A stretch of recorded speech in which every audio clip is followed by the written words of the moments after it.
Oral questions by members. Leader of the Official Opposition. Thank you, Mr. Speaker. The Premier tells British Columbians he wants to protect homeowners, yet somehow private property rights in the Cowichan case were not argued by BC. He says the appeal is only about, and I quote, clarity, end quote.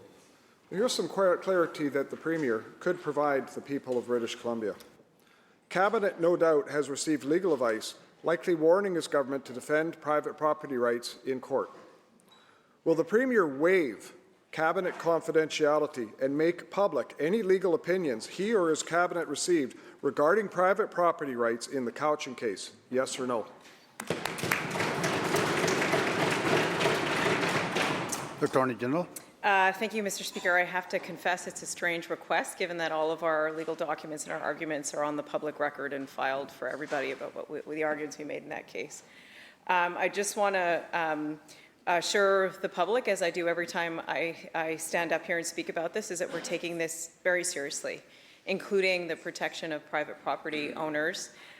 We have a team of lawyers that are on top of it and working not only with the Cowichan, but also with the landowners themselves, directly engaging with them so we can understand the impacts and where the province needs to step in. And we're also actively engaging in our appeal and a stay application on the matter. Thank you, Mr. Speaker. Leader of the Official Opposition, supplemental. Sure. Thank you, Mr. Speaker. Well, I find it interesting considering the legal advice that goes to Cabinet comes from her ministry and she isn't even aware of it. I think that is very telling in terms of what legal advice that their Cabinet may or may not have received in terms of the Cowichan case. However, the Premier tells Indigenous leaders this appeal, and I quote, isn't really about the Cowichan, end quote. While he tells homeowners their rights, quote, that they should rightly be worried, end quote. Just like private property and Aboriginal title can't coexist, does he really believe that both of these other statements he made is true? So if the Premier truly believes in transparency, will he come clean with the taxpayers and publicly declare exactly why he decided to leave the protection of private property rights up to Richmond and Richmond alone, as per what the judge has said in her findings? Attorney General. Thank you, Mr. Speaker. Again, I've said this over and over again, and we've said this publicly, and it's in all of our legal steps that it was very important to us that we uphold the private property rights of landowners as we work through the difficult issues of reconciliation with our First Nations governments, and we've been doing that. Mr. Speaker, I invite the member to take a look at our arguments that were in at the Supreme Court of BC. And what we were pursuing on appeal and the work that we're doing. And also just, again, to when he was in Cabinet in 2015 and issued the first response to civil claim in this matter, and the arguments that we made are very similar to ones at that stage. Thank you. Member for Prince George North Caribou.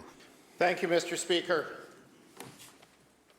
In late 2023, Sperling Hansen Associates conducted an environmental assessment of the Cowichan River toxic waste pile and estimated at nearly 300,000 cubic meters. There is no way, Mr. Speaker, that this report didn't end up on the previous Minister, George Heyman's desk.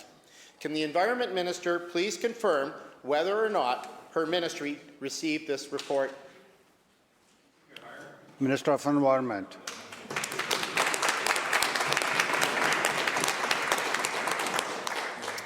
Thank you, Honourable Speaker, and thank you to the member for the question. We've heard people's concerns about this site, and we are listening. That's why we issued a pollution prevention order on October 2nd, 2025, with the awareness of the Cowichan tribes. We take this matter very seriously, and we will be verifying compliance with the pollution prevention order at the site. We believe in working together with the Cowichan tribes in working on the pollution abatement order and the pollution orders that we issue. Thank you, Mr. Speaker. Member has supplemental. Thank you, Mr. Speaker. 300,000 cubic meters is an awful lot of waste. There is no way that this government was not aware of that. Can you please tell me, Mr. Speaker, through to the Minister, when did this government know about this waste, and why was it not acted on sooner? Thank you.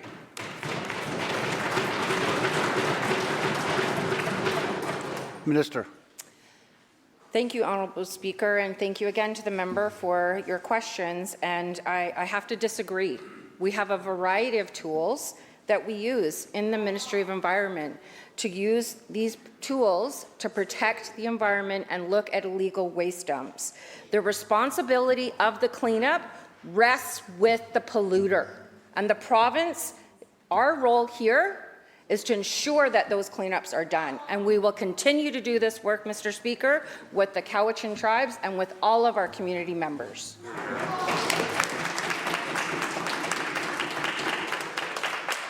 House Leader of the Third Party.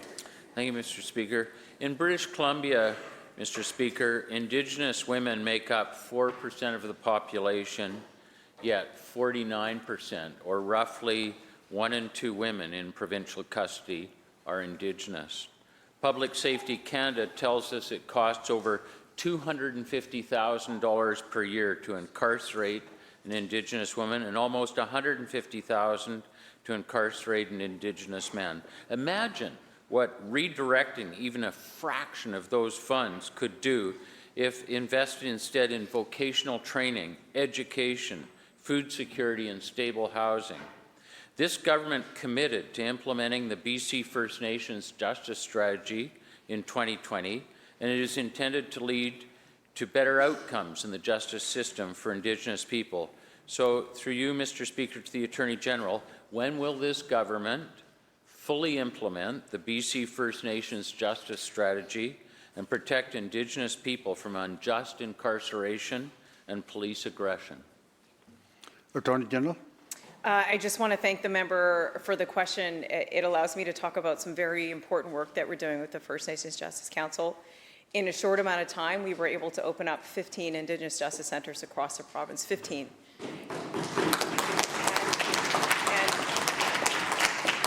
And those centres are made up of really strong Indigenous leaders and legal counsel that are there to represent Indigenous people that are facing charges in the criminal justice system in order to help them with, I think, what the member is raising. A very important concern and commitment we have is to mitigate against the overrepresentation of Indigenous people in our justice system and the systemic racism that exists when they face the criminal justice system. And they are doing incredible work. My hands go out to all of those people on the front lines in the Indigenous Justice Centres that every day are working through files with Indigenous people and Indigenous women with results, Mr. Speaker. We have just launched a Prince George Diversion Centre that's there to help young people with their first offense, that's a minor offense, and connect them with their culture so we can change their lives in partnership with Indigenous communities. I'm really proud of that work, and I know it takes a lot of effort, and my hands go up to the First Nations Justice Council for helping partner with us on that work. Thank you, Mr. Speaker. Member supplemental. Mr. Speaker, clearly, as the Attorney General mentioned, the government may say it's committed to safeguarding Indigenous people from an unjust system, yet we continue to see the province promote policing practices that further this violence. For example, the RCMP's controversial and heavily criticized Critical Response Unit will be enforcing this government's new fast-tracked resource and infrastructure projects. This unit is being deployed despite the RCMP's own investigation into its abuse of force and authority, both in Fairy Creek and in Wet'suwet'en territory. The RCMP have admitted that this unit overstepped its authority, Mr. Speaker, yet still this government sees its deployment fit. So, to the Minister of Public Safety and Solicitor General, why is this government authorizing the deployment of the CRU, and how does this government plan on deploying this unit against First Nations oppositions to projects such as Sileasums? Minister of Public Safety and Solicitor General. I'd like to thank you, Honourable Speaker, and thank the member opposite for the question, which speaks to, I think, shared concerns that we have around the not only the overrepresentation of Indigenous people in the justice system, but about ensuring that law enforcement does their work in a culturally informed and safe way for vulnerable communities, particularly First Nations.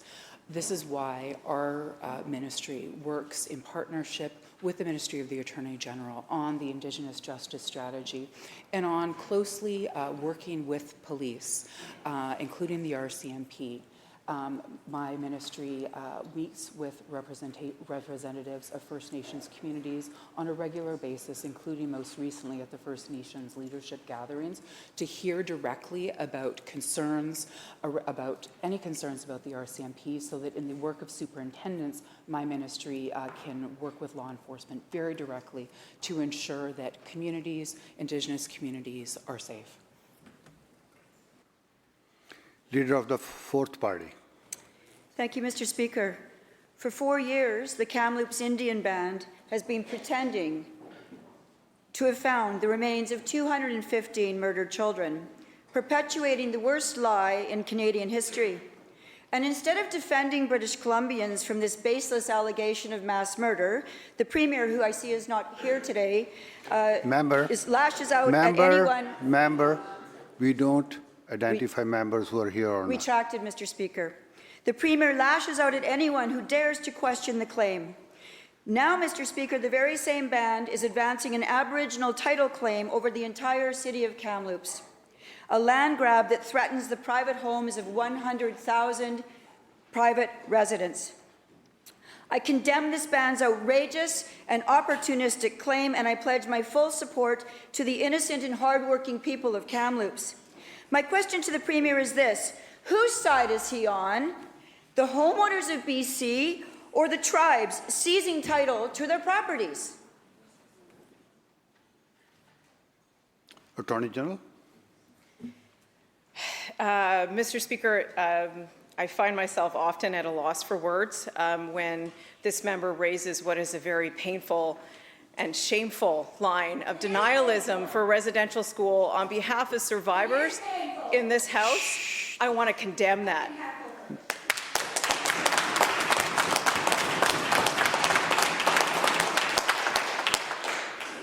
Please continue.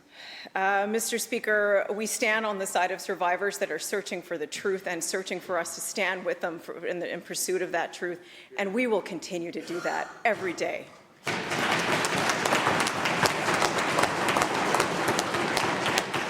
And Mr. Speaker, I don't even know how to answer the rest of that question. Maybe I'll leave it at this. The history of this province and the work that we have to do on reconciliation is rooted in us coming to the table and sitting down with our First Nations partners to resolve the historic wrongs of the past and build a future for everybody in this province that lifts everybody up. And we're committed to that work and will continue to do so. Thank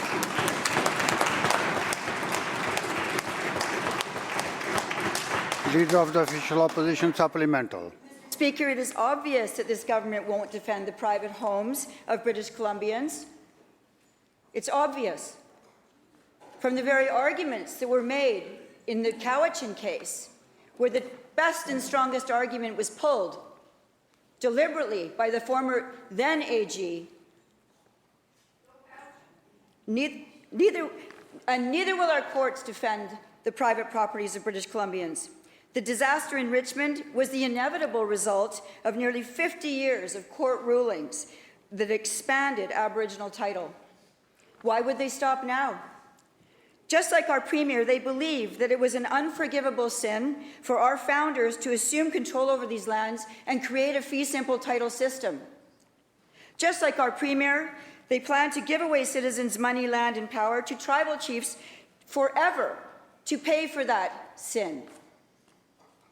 Mr. Speaker, my question for the Premier is this: will he agree that Aboriginal title is an insult to our founders and an existential threat to BC and its economy, which must be removed from Canada's Constitution?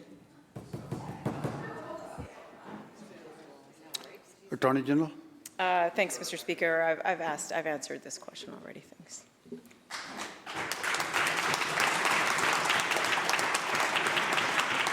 Member for Kelowna Centre. This weekend, delegates to the BC NDP convention voted to completely repeal this government's changes to the Name Act.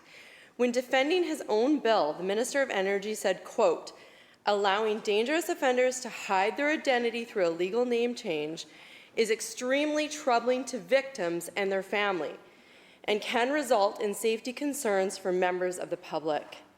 Yet nobody in the NDP caucus defended their bill. Why didn't the Premier stand up at the BC NDP convention and defend legislation that keeps British Columbians safe?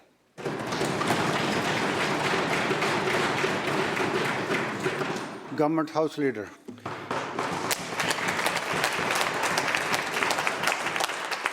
Thank you, Honourable Speaker, and I thank the member for the question.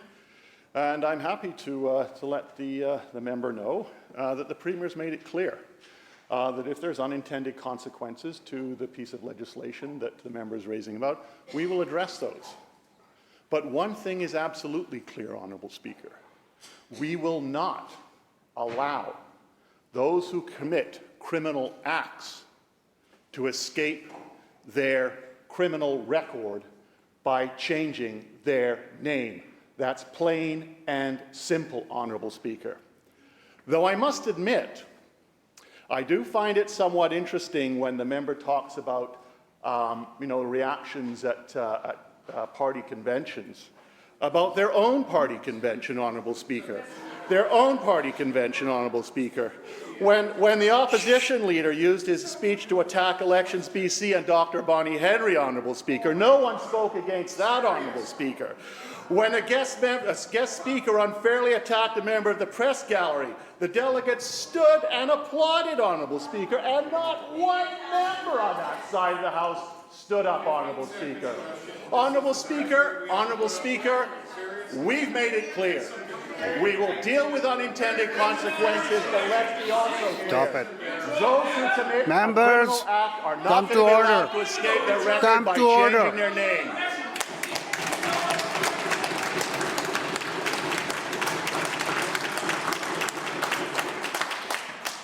Member for Abbotsford West. Thank you, Mr. Speaker. Last Wednesday, November 12th, another Abbotsford shooting. Bullets sprayed a business's window on King Road.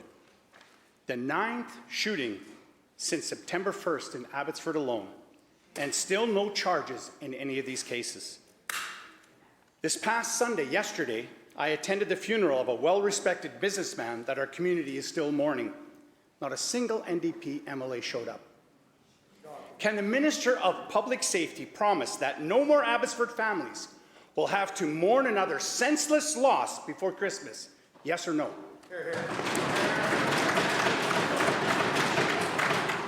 Minister of Public Safety. Thank you, Honourable Speaker, and thank you to the member opposite for the question. I'd like to start out by expressing my sincerest condolences to Mr. Sassy's family, his workers, and the entire community affected by the good works that he has done. I had a chance to attend a vigil for Mr. Sassy held in Surrey that also served as an opportunity for different levels of government to come together and speak about the work that is being done to combat extortion and to keep communities safe.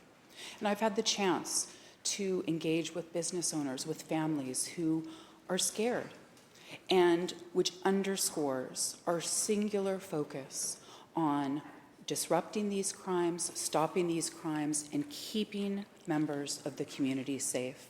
It's this that is behind the work of the BC Extortion Task Force, which represents one of the largest task forces ever assembled in BC history, that includes all levels of the RCMP, police of jurisdiction, including Abbotsford.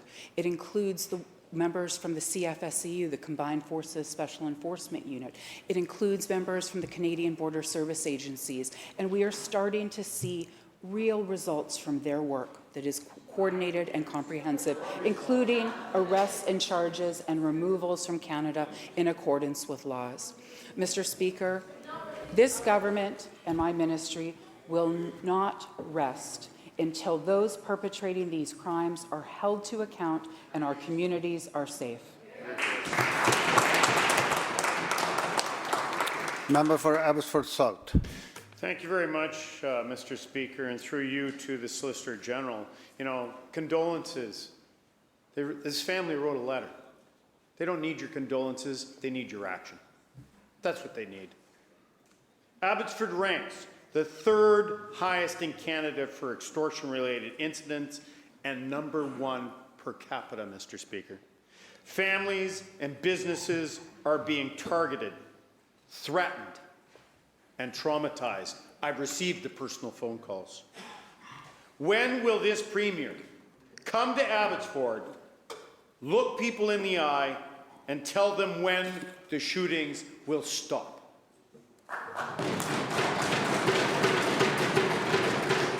Solicitor General. Thank you very much, Mr. Speaker, and thank you to the member opposite for the question. And I do extend my condolences. And the fear of families, of business owners, of community members is real, which is why our government is singular in its focus and leading the way in Canada with our BC Extortion Task Force, with the involvement of Canada Border Service Agencies, which now other jurisdictions who are wrestling with these same crimes, Alberta and Ontario, are now looking at BC as a model. And we will continue to... Members. Shh. Members.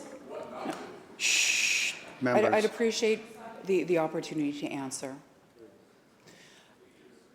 We are leading the way in Canada in terms of the work of the BC Extortion Task Force, in terms of the advocacy that our government has done that has led to the Bishnoi Group being designated a terrorist organization, in terms of the leadership we have demonstrated on bail and sentencing reform. We will continue to do this work through all levels of government. I must also take this opportunity to urge... Thank you. I must take this opportunity. This is really important, sir. Members, Minister will conclude, please. Thank you. I would like to take this opportunity to thank members of the community that have come forward with information which is directly supporting investigations in progress, and to encourage everybody with information, no matter how small, as soon as they have it, to come forward to police. This is making a difference in the investigations and leading to arrests, removals, and we will not stop this work until people are safe. Thank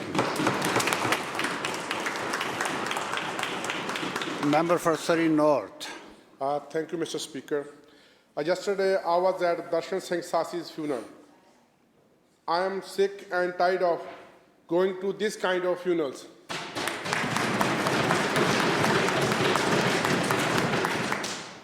We have heard that the 3 extortion suspects are deported. Why is this NDP government hiding the reason and their identities?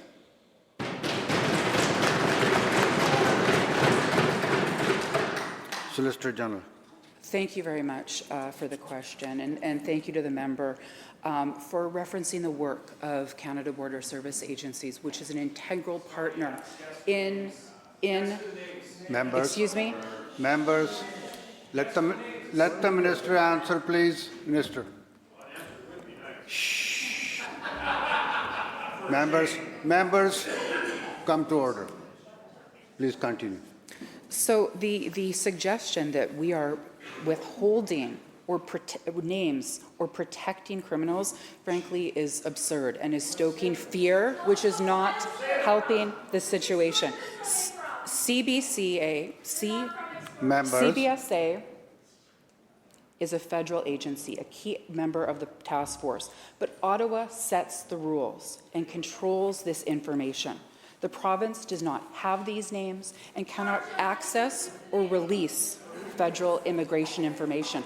I have heard from community members who have let me know how important it is to have information such as names that they're asking for. I have to, though, maintain the integrity of investigations underway because we want. It's imperative Members. that the investigation's underway, that the integrity is protected, because we want them to lead to arrests, charges, and convictions, or removals from Canada if people are not in the country lawfully. We will continue to work with Thank you, Minister. our federal partners regarding anything related to immigration and CBSA.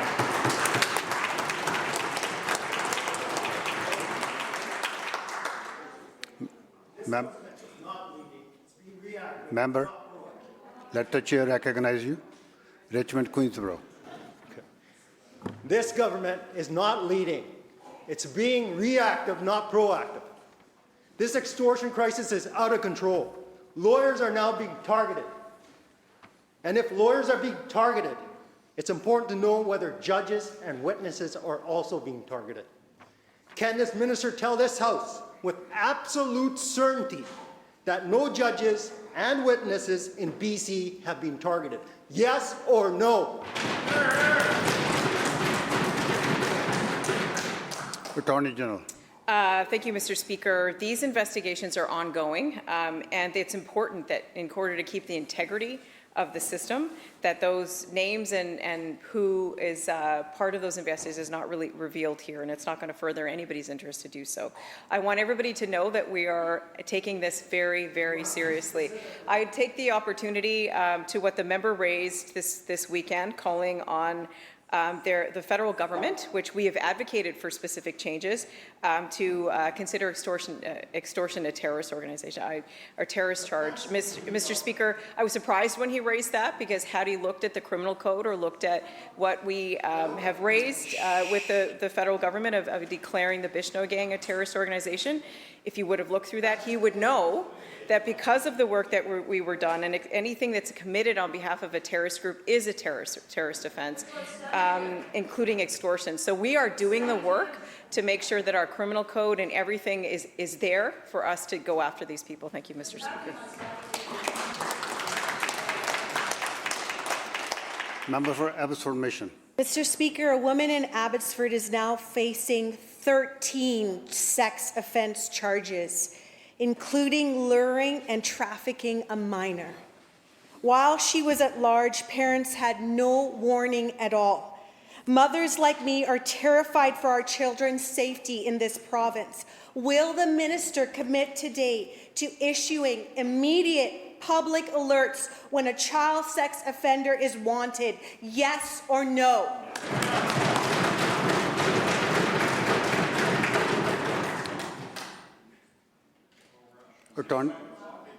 Attorney General. No, I appreciate this very important issue that's raised by this member. And the police have certain criteria that they employ when they issue alerts to communities, and that those alerts and those decisions made by the police are there to make sure that communities are safe. And it's certainly every time there's an issue like this raised, we take it with the utmost seriousness, and I know that my colleague at Public Safety does as well, to make sure that communities have the information they need and that people are safe. We are doing a lot of work on this side of the House, Mr. Speaker, when it comes to going after sexual assault, going after offenders, whether it's online or in communities, because we want to make sure that the people that are committing these offenses are properly behind bars and that people are protected from further instances of their crime, and we'll continue to do that work. Thank you, Mr. Speaker. Member for Kamloops Centre. Thank you, Mr. Speaker. Well, the government keeps saying that they're working to make communities safer, but the bottom line is communities are not safer. In fact, they are more unsafe than ever before under this government's watch. In fact, if you look at things around the extortion cases, this government is very quick to try to take credit for things, action being taken, people being deported, yet as soon as they get asked for any detail on that, they instantly refer back to, well, that's federal jurisdiction. We can't actually talk about that. So did they actually do anything, Mr. Speaker? Or did the CBSA, which is federal jurisdiction, actually do something for a change? Because this government's inaction has led to ever-growing extortion issues in British Columbia. We hear about sexual predators on the loose and deflection away, that they can't really take extra steps. In Kamloops, businesses are reporting a 26% surge in crime, while the public safety minister says they're doing everything they can do to try to keep communities safe, Mr. Speaker. Businesses are losing millions of dollars a year of merchandise walking out the door, and they very clearly attribute it to the chaos being driven by a convergence of mental health, housing, the affordability crisis, and catch and release, because property crimes are not taken seriously by this government. They're calling on the government for a hands-on street management and real healthcare integration because they have failed to this point in keeping our streets safe. So when will the business community in this province stop hearing that the government is actually working on something and actually start hearing about the government implementing and actually delivering results that, as the Premier said, people would actually be able to see and feel on the streets? Because they're not safer, it is getting worse.